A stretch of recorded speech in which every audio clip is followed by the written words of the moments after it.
अगर आप ऑलरेडी अपने 30s में हो या लेट 30s में और आप ये सोच रहे हो कि आप इन्वेस्टिंग करने के लिए तो आप बहुत लेट हो चुके हो और आप बहुत पीछे रह गए हो, तो ये वीडियो आपके लिए ही है। क्योंकि शायद कहीं किसी ना किसी ने 20 साल की एज से इन्वेस्टिंग स्टार्ट करी होगी, फिर 20 साल अपने इन्वेस्टमेंट्स को कंटिन्यू किया होगा और फिर आज लिंक्डइन पे, ट्विटर पे, हर जगह पे आपको एक रेगुलर पोस्ट उसके मिलते रहेंगे और वो बताते रहेंगे कि कैसे आज उसने सब कुछ अचीव कर लिया है और आप इस जर्नी में लेट हो गए हो। तो इसकी सच्चाई सुन लो। सच्चाई ये है कि हां, आप लेट हो, बट अभी भी सब खत्म नहीं हो गया।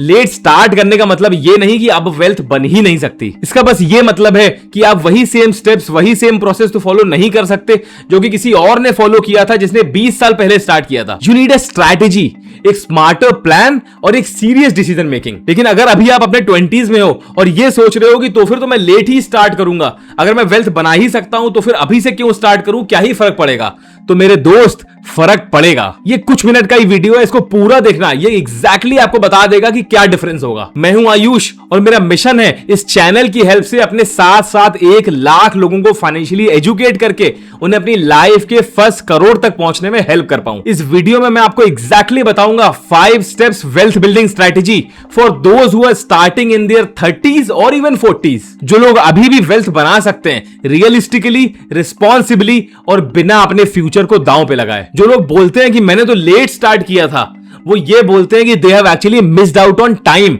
Because time is the most critical asset in compounding. वो इंसान जो 20-22 की एज से इन्वेस्टिंग स्टार्ट करता है, फिर चाहे वो बहुत थोड़े अमाउंट से इन्वेस्टिंग करे और थोड़ी थोड़ी इन्वेस्टिंग करता जाए, पर अगर वो कंसिस्टेंटली बहुत लंबे टाइम के लिए इन्वेस्टिंग करता है, क्योंकि उसके पास लंबा टाइम है, तो वो टाइम ही सारा काम कर देता है। और वहीं पे अगर कोई इंसान जो 35 की एज से स्टार्ट करता है, तो उसके पास उतना लंबा टाइम नहीं होता। मतलब आप टाइम को 3 चीजों से रिप्लेस कर सकते हो: ज्यादा इन्वेस्ट करके, ज्यादा बेटर तरीके से इन्वेस्ट करके और जल्दी अपनी इनकम को बढ़ा के। So step number 1 is high SIP strategy. Obviously आप एक 22 साल वाले इंसान की तरह तो इन्वेस्टिंग नहीं कर सकते।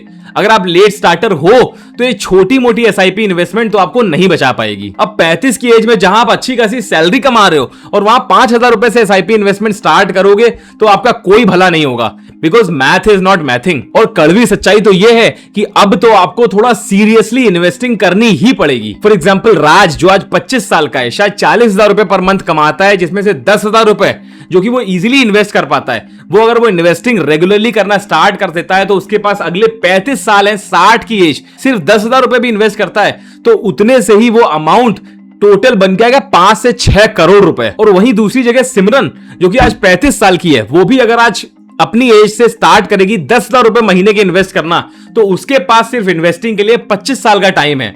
और उस 25 साल में अगर वो कंसिस्टेंटली 10,000 रुपए महीने इन्वेस्ट भी करती है तो भी वो राज के आसपास भी नहीं पहुंच पाएगी। और 5-6 करोड़ रुपए जोड़ने के लिए उसके लिए तो सिमरन को 30-35 हजार रुपए की एसआईपी करनी पड़ेगी। और यहीं पे आके ज्यादातर लोग मात खा जाते हैं जब वो लेट हो जाते हैं। सिमरन आज जाके 90,000 कमाती तो है, बट अब उसको नए नए गैजेट्स का शौक चढ़ चुका है, उसको रेगुलर वेकेशंस चाहिए, उसको अच्छी कार चाहिए। लेकिन एक रूल है जो सिमरन को और उन सब लोगों को एक्सेप्ट करना पड़ेगा जो इन्वेस्टिंग के लिए लेट हो गए। आप सिर्फ उतना इन्वेस्ट नहीं कर सकते जो आपके सारे खर्चे के बाद बचता है, बल्कि आप सिर्फ उतना खर्च कर सकते हैं जो आपकी इन्वेस्टिंग करने के बाद बचता है। और यहीं पे ज्यादातर लेट स्टार्टर्स गलती करते हैं, वो इसका जस्ट ऑपोजिट करते हैं। उनकी इनकम तो बढ़ गई, उसके साथ साथ शायद लाइफस्टाइल भी अपग्रेड हो गई, बट इन्वेस्टिंग वही शायद आज भी 10,000 रुपए की कर रहे हैं जो पहली सैलरी से स्टार्ट करी थी। इसकी सही अप्रोच थोड़ी पेनफुल तो है, बट उतनी ही पावरफुल है। पहले इनकम के साथ अपनी एसआईपीज को बढ़ाओ, उसके बाद अपनी लाइफस्टाइल को बढ़ाओ। अगर आज आप अपने 30s या 40s में हो तो ये मान के चलो कि आपको अपनी इनकम का 30 to 40% तो इन्वेस्ट करना ही है एनी हाउ, फिर चाहे वो स्टार्टिंग में आपको थोड़ा सा अनकंफर्टेबल ही क्यों ना लगे, क्योंकि ये पेन ये तो शायद कुछ टाइम में गायब हो जाएगा, बट लेट करने का रिग्रेट वो पूरी जिंदगी भर रहेगा। और अगर आप ऐसे किसी को जानते हो या आप खुद ही अपने 20s में हो और ये देख रहे हो और सोच रहे हो कि फिर मैं भी बाद में ही स्टार्ट करूंगा, तो ये तुम्हारे लिए वार्निंग है, क्योंकि जल्दी स्टार्ट करके तुम्हारे पास छोटी एसआईपी से स्टार्ट करने का फ्रीडम होता है जो कि लेट स्टार्टर्स के पास बिल्कुल नहीं होता। Step number 2, smart asset allocation. अब आप सारा पैसा सिर्फ स्मॉल कैप फंड्स या क्रिप्टो जैसे रिस्की एसेट्स में नहीं डाल सकते। अक्सर लेट स्टार्टर्स ये गलती करते हैं कि उन्हें लगता है कि अब वो लेट हो गए तो आप सबसे ज्यादा हाईएस्ट रिस्क वाले एसेट्स में इन्वेस्टमेंट करना स्टार्ट कर देते हैं, जिससे उन्हें लगता है कि वो अपने सारी लेट वाली टाइम को कवर कर लेंगे। लेकिन ये कोई बहादुरी नहीं, बेवकूफी है, क्योंकि लेट 30s या 40s में आपकी लाइफ रिस्पॉन्सिबिलिटीज आपके ऊपर बहुत ज्यादा होंगी। शायद आपकी कुछ ईएमआईज होंगी, आपको पेरेंट्स को सपोर्ट करना होगा, आपके खुद के बच्चे होंगे या फिर करियर कहीं ऊपर नीचे होगा। तो आपको ग्रोथ तो चाहिए लेकिन स्टेबिलिटी भी तो चाहिए ना, क्योंकि यहीं पे स्मार्ट एसेट एलोकेशन काम करता है। क्योंकि आपको रिस्की या सेफ इन दोनों में से किसी एक को चूज करने के बजाय दोनों के एक प्रॉपर मिक्स को स्टार्ट करना पड़ता है। फॉर एग्जांपल वीरू, जिसकी एज आज 36 है, वो अपना एक एक पैसा सिर्फ स्मॉल कैप फंड्स में डालता रहता है, ये सोच के कि मुझे तो अभी जरूरत ही नहीं है, मेरे लिए स्मॉल कैप फंड्स बहुत अच्छे हैं क्योंकि उसमें ज्यादा रिटर्न मिलेगा। बट 2 साल बाद कंपनी में मास ले ऑफ होता है और उसकी जॉब चली जाती है।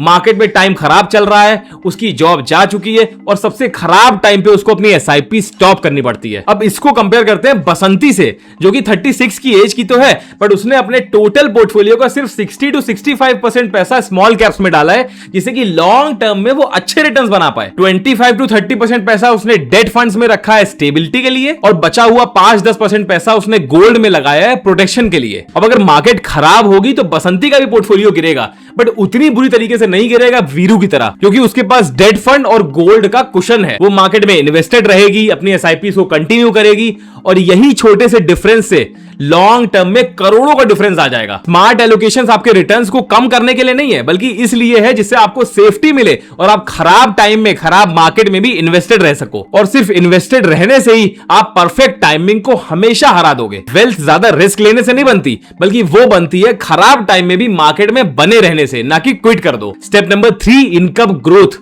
Income growth is more important than returns. Specially late starters के लिए तो ये बहुत ज्यादा क्रिटिकल है, जिसकी कोई बात नहीं करता। अगर आप ऑलरेडी लेट हो तो आप सिर्फ और सिर्फ मार्केट पे रिलाई नहीं कर सकते अच्छे रिटर्न्स देने के लिए। आपको अपनी इनकम खुद से बढ़ाने पे भी काम करना पड़ेगा। फॉर एग्जांपल राजू अगर 50,000 भी कमा रहा हो और परफेक्ट तरीके से इन्वेस्टिंग कर रहा हो, तो भी वो कम ही रहेगा इन कंपैरिजन टू श्याम, जो कि 1.5 लाख रुपए कमा रहा हो और शायद एवरेज इन्वेस्टर की तरह इन्वेस्टमेंट कर रहा हो। तो जरा खुद से ये ऑनेस्ट क्वेश्चन पूछो, what am I doing to increase my earning capacity. For example कोई हाई वैल्यू स्किल सीख रहे हो जिससे प्रमोशन मिल जाए, या फिर कोई जॉब स्विच मार रहे हो जहां तेज ग्रोथ हो, या फिर कोई एक्स्ट्रा इनकम स्ट्रीम बिल्ड कर रहे हो जिससे कि एक्स्ट्रा इनकम हो, जैसे कि कंसल्टिंग, टीचिंग, फ्रीलांसिंग, कंटेंट या ऐसा कुछ भी। अगर इनमें से किसी भी प्रोसेस को तुम फॉलो करके सिर्फ 20,000 रुपए महीना भी कमा पाते हो और वो पूरा 20,000 रुपए इन्वेस्टिंग में लगा देते हो, तो लॉन्ग टर्म में आने वाले 20-25 सालों में वो सेपरेटली तुम्हारे लिए करोड़ों का एसेट बना देगा। Market compounds money, income compounds opportunities. Step number 4,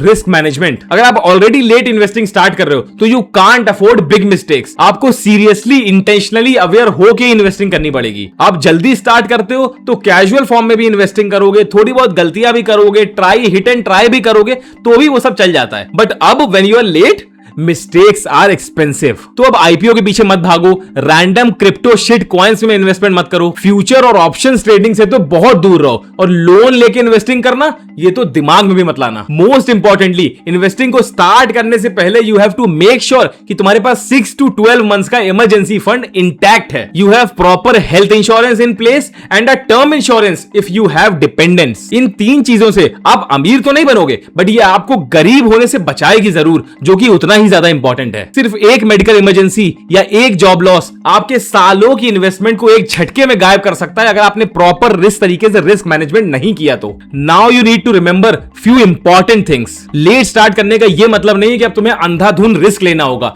बल्कि इसका मतलब यह है कि अब तुम्हें सोच समझ के कैलकुलेटेड एक्शंस लेने होंगे। आपको मार्केट को हराने की जरूरत नहीं है, आपको सिर्फ अपनी खराब आदतों को सुधारना है और डिसिप्लिन रहना है। अब आपको परफेक्ट टाइमिंग्स नहीं देखनी है, आपको बस लॉन्ग टर्म के लिए मार्केट में बने रहना है। और मोस्ट इंपॉर्टेंटली, अपनी करंट कंडीशन को किसी और से कंपेयर नहीं करना है, क्योंकि कोई ना कोई तो हमेशा आपसे आगे होगा ही होगा। अब अगर आप अपनी वेल्थ जर्नी मिड 30s या इवन 40s में स्टार्ट कर रहे हो, तो एक बात समझ लो, आप पैसा बनाने के लिए, वेल्थ बनाने के लिए अभी लेट नहीं हुए हो, बट कैजुअल इन्वेस्टिंग करने के लिए आप लेट हो चुके हो। अब आप रैंडम कैजुअल तरह से इन्वेस्टिंग नहीं कर सकते। Now you have to be a bit more intentional, serious and aware. अगर इस वीडियो ने आपको एक भी इंपॉर्टेंट फाइनेंशियल डिसीजन के बारे में सोचने पे मजबूर किया है तो आप ऑलरेडी उससे आगे हो जहां आप कल थे। कोई छोटा सा भी डाउट होगा तो मुझसे कमेंट में पूछना, I try to answer each and every question. I hope you have already hit the like button. Remember, you are never too late to start, so start now.